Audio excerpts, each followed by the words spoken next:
everyone to today's webinar. My name is Joanna Salinas. I am the Outreach Coordinator with the Waukesha County Green Team. If you're unfamiliar, the Waukesha County Green Team is a volunteer-based nonprofit. We're a 501c3, and we're focused on promoting environmental sustainability throughout our community. We do that through education, collaboration, and local action. And if you're not from Wisconsin, Waukesha County is located just to the west of Milwaukee County. So we're in southeastern Wisconsin. So we are excited to gather all of you here today for this great presentation in collaboration with the Green Neighbor Challenge and the REAMP Network. So this webinar is part of our Electrify Your Life series, where we help residents navigate the process of incorporating home energy upgrades. And it's hosted on behalf of a network of nonprofits working throughout the Midwest. So you can find more programs like this on our website, which is www.energyevents.org.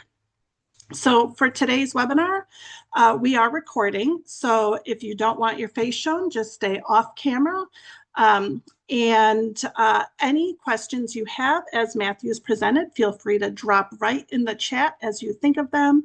Andrew Butts from Green Neighbor Challenge is here to help answer some of those technical questions or questions around incentives directly in the chat, and then we'll have time after Matthew's presentation to dive into all of those questions. So we're excited to welcome Matthew. I hope I say your last name right. Ploeger. Oh, all right, good. So Matthew is Awesome. Matthew is the first homeowner in our new homeowners series. And Matthew has been dabbling in renewable energy, I'm guessing probably a decade or so. It sounds like he's got a really kind of broad background. Matthew, I'll let you introduce yourself more. And without further ado, I will turn it over to you. Thank you very much, and thank you for having me. I will try to keep this brief. My background, to introduce myself, I started off my professional career in ministry, Christian ministry, as a chaplain, and then an ordained pastor, went to seminary, and then went back, got trained as a chaplain, did trained chaplaincy work, and in a hospital and hospice settings. And then around 2016, you can put the pieces together as to why that year was significant.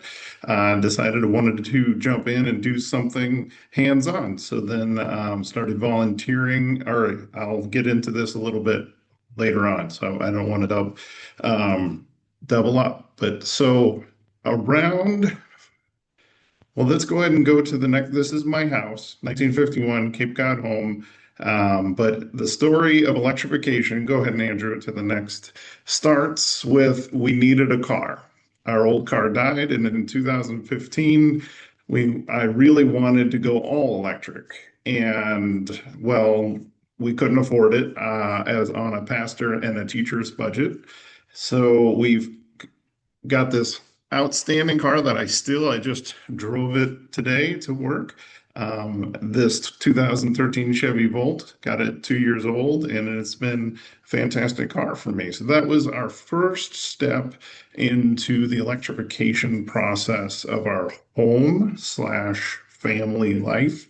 And so I'm going to include the cars, the transportation part of the electrification process.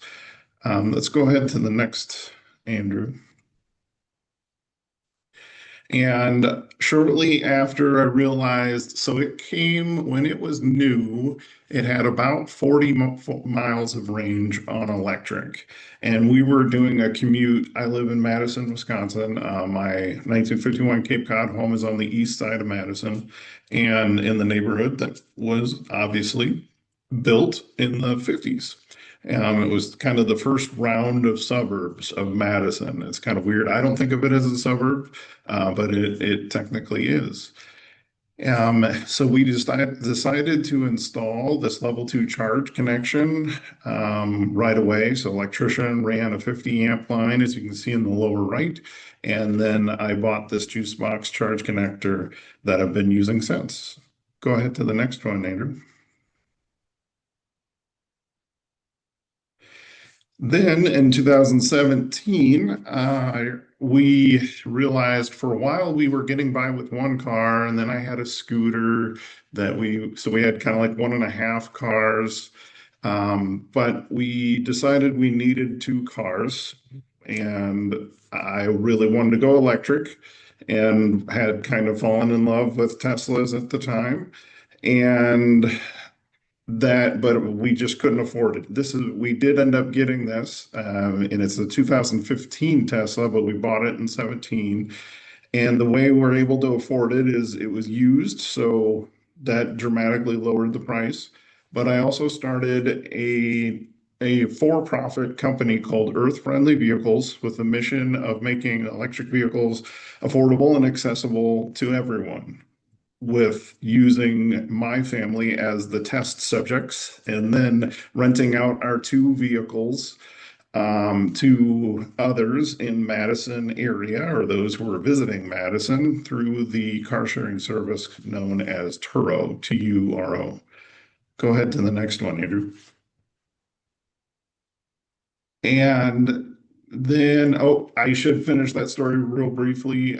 Turo, or Earth Friendly Vehicles, went was active until the pandemic, kind of ran into the pandemic. So from 17 through roughly 2020, did over 200 rentals, but it just, long story short, that's a whole different presentation. I decided to close down the business.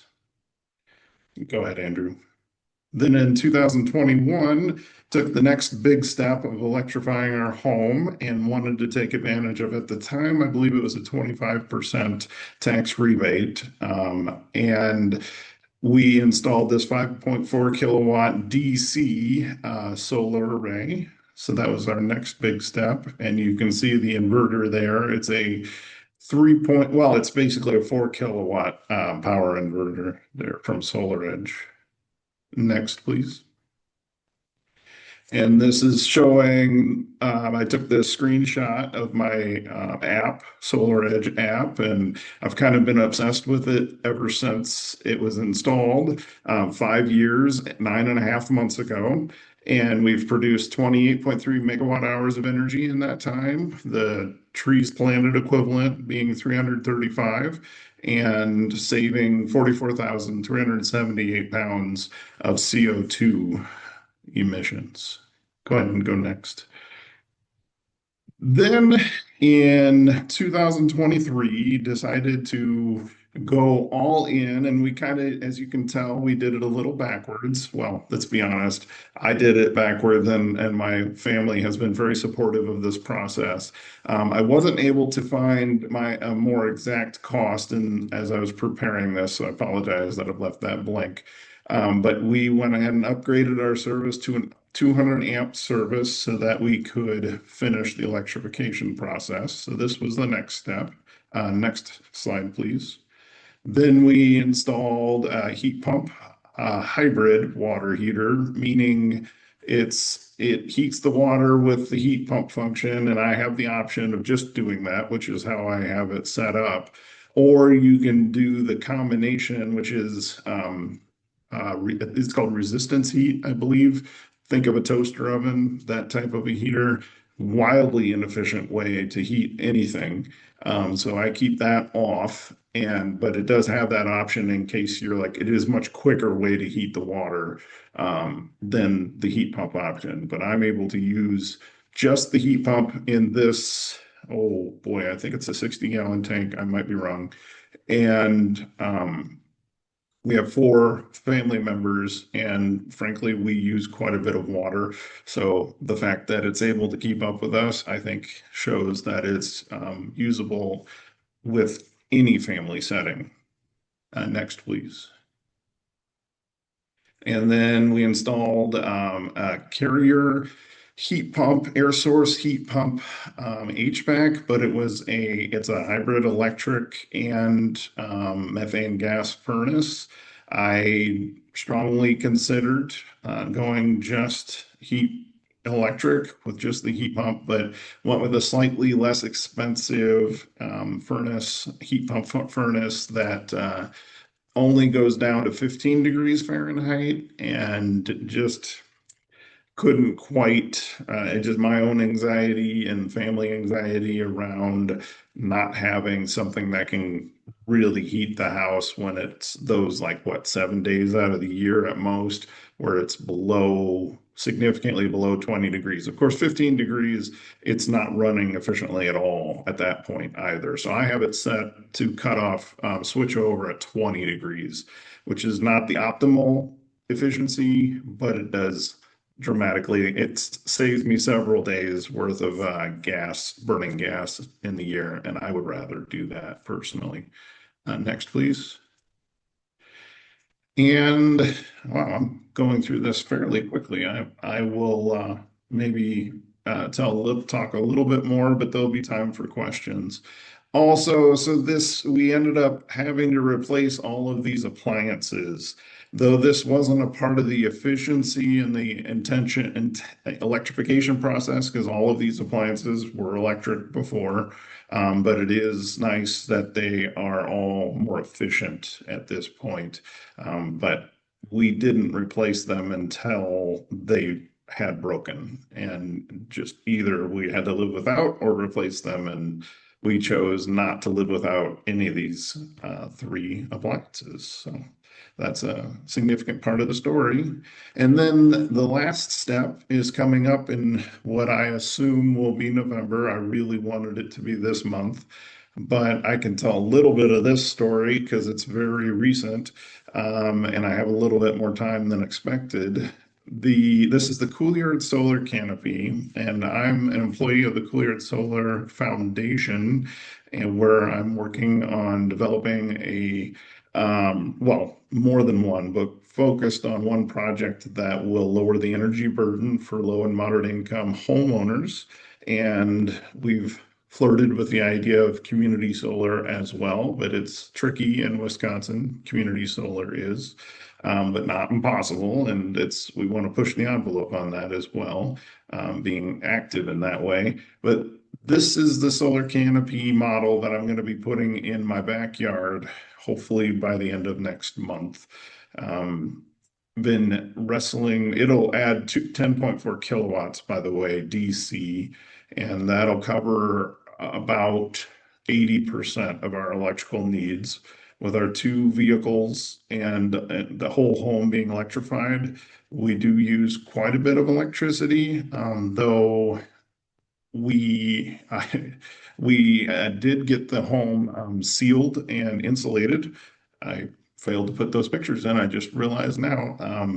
But I do wonder, as like our basement foundation, I'm wondering how much efficiency we're losing in our basement foundation, being a 1951 build. It's cinder block foundation.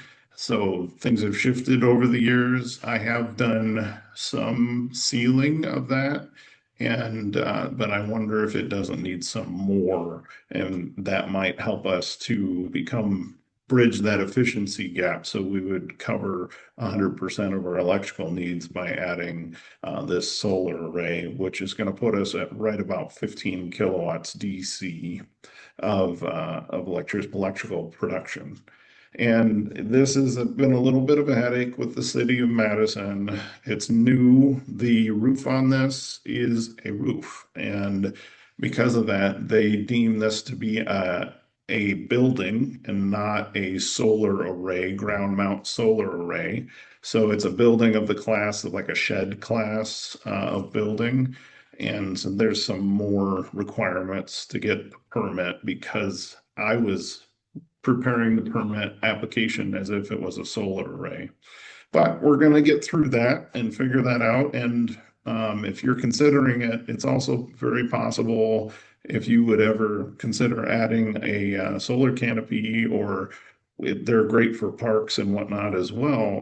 The permitting in other areas could be much easier. Madison is fairly notorious for having stringent permitting processes. So that's the end of my 10-minute fly through of how we've electrified our home and transportation part of our lives. Matthew, thank you so much. That is fantastic. I'm wondering if folks have some questions for Matthew. If you want to drop them in the chat, you're welcome to. If you want to unmute yourself, feel free. You'll just be part of the video recording. Matthew, I know you said that you did things a little backwards for you. In what order do we typically suggest that folks begin the electrification process? Typical order is to do the ceiling and insulation of your home. And then also looking at the electrical capabilities of your home as well. So then maybe simultaneously or maybe the next step after that would be upgrading the electrical service as needed. Though it is cool, there's some technology coming out that you can really make great use of 100 amp service and save that. It was around $2,000 if memory serves to upgrade that service. And if you can save that money, instead spend $500 on a new panel that's a 100 amp panel that has some intelligence to it so that it can handle the flow of electricity and through priority and make those adjustments in real time. And we do have some questions coming in. Have you considered or did you get a heat pump dryer? I'm assuming clothes dryer. Yes. Yeah, and that is, I would say that's, I don't know, I don't have exact measurements. Our resistance heat electric dryer certainly uses a lot of electricity. And with family of four, we do a lot of laundry. I have, yes, but it just timing wise, affordability, we happen to have upgraded our dryer shortly before this process, and we got a fantastic deal on it from a friend. So yes, eventually, but have not done that yet, obviously. And then Tim wants to know, how have you funded your projects? Well, I didn't mention with the HVAC upgrades and the panel and in theory, the insulation and ceiling. Part of the reason why I keep forgetting about that vital step that we have done is I never paid a penny for that. My installer never sent me a bill. I talked to him no less than a dozen times, and he just never sent a bill. And I couldn't send him a check if he didn't tell me how much to write it for. So we got free insulation and ceiling, which is a fantastic deal. But anyway, everything that we did from 2023 on, we were able to get a 30% rebate, take advantage of the tax rebate. But we were able to use some funding that came from COVID relief funding. We were able to use that, and we've had some increase. My wife has had a change of job, vocation that pays better than a classroom teacher would pay. Excellent. Though I love classroom teachers, for the record. Was married to one for like 15 years, and now she's just not in the classroom anymore. Yeah, excellent. All right, good. Any other questions for Matthew out there? A question I had as I was listening to all of yours is, what has been your favorite upgrade that you've made so far? Oh, I would have to say the solar. Yeah. I just really enjoy producing our own energy. I have a Mhm. lot of satisfaction from that. And now that I've had some run-ins with utilities, my utility I find to be user-friendly, but other utilities in my job and work have been less than user-friendly, have been less than ideal.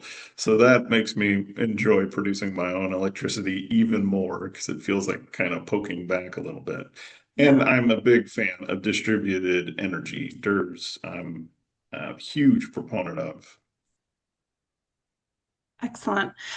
Tim had a follow-up question. Did you have to take out any specific loans for any of your work?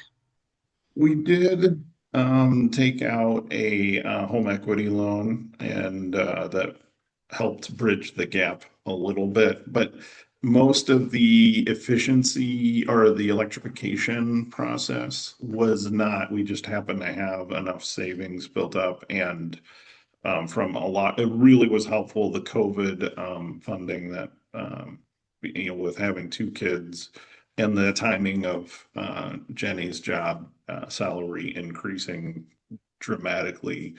We were really privileged in that regard to have minimal debt from it.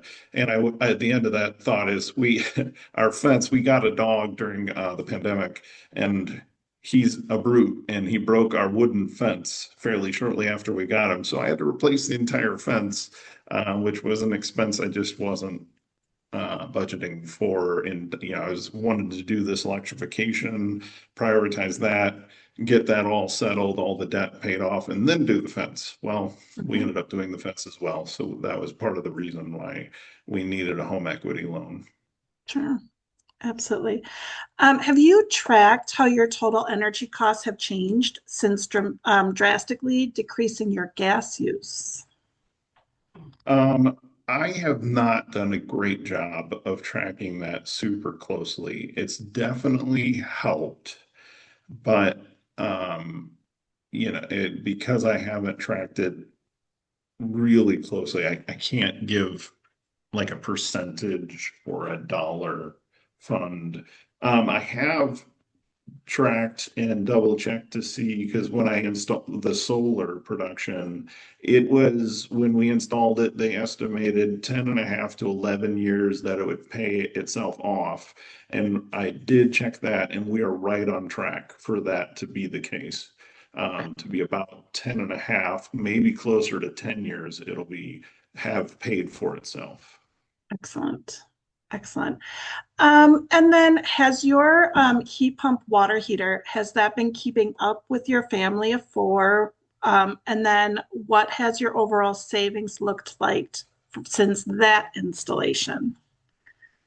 Yeah, that one I have recently been making some adjustments to. I kind of did the plug and play, there's a high efficiency option, and I didn't do a lot of research into it. I just assumed it's the high efficiency option. That must be best.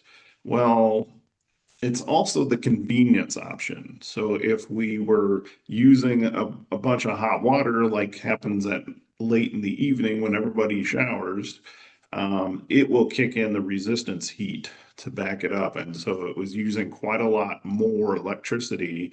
And now, just 2 weeks ago, I switched over to only heat pump. Does not have Okay. the resistance option, which will save in comparison. The best I could estimate, and looking at it does give me I have an app with it. I can look back. I was able to look back several weeks, and the best I can see, it looks like that looks like I'll save about 20% from what it was, the heat pump itself, when it was using resistance heat, compared to when I was using a natural methane gas water heater. I haven't compared. Okay. All right. Has your family been happy with its performance, though, just from a user standpoint? No complaints from your family? None. No? Okay. I don't even know if they've noticed. Okay. It's kind That's, it's kind of my baby, my thing. yeah. We talk about it, but they don't like. I really nerd out on it, although obviously I haven't run the numbers, so I could nerd out on it more. But I get a great deal of satisfaction with having it, but they're just like, oh, it works. Great. Mhm. Awesome. In terms of your EVs, um, are you still happy with those purchases? I mean, you've had them for a long time. Looking back over the lifespan of that, how are you feeling? My only regret, I love EVs. I've had to, even the Volt, it's a hybrid, but it's a plug-in hybrid and it runs off the battery all the time.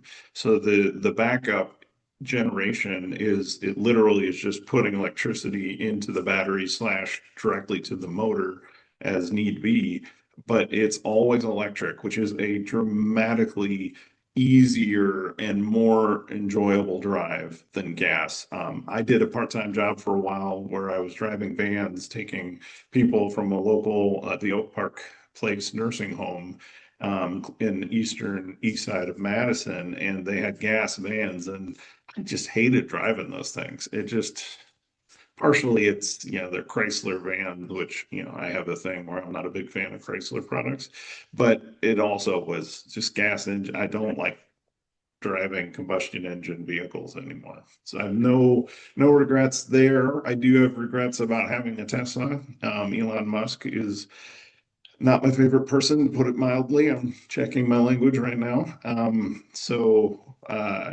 But we have paid for the cars. There's no debt on our two vehicles. So I just put some stickers on my car, and that's gonna be good enough. I'm going to get every mile out of it I can, most likely. It also has unlimited free supercharging for as long as I own the car, the Tesla, which is a great value that I do kind of get a little satisfaction out of wringing that value out of Elon Musk's pocketbook, even though it's like 1/1,000,000th of a percentage of his net worth or whatever.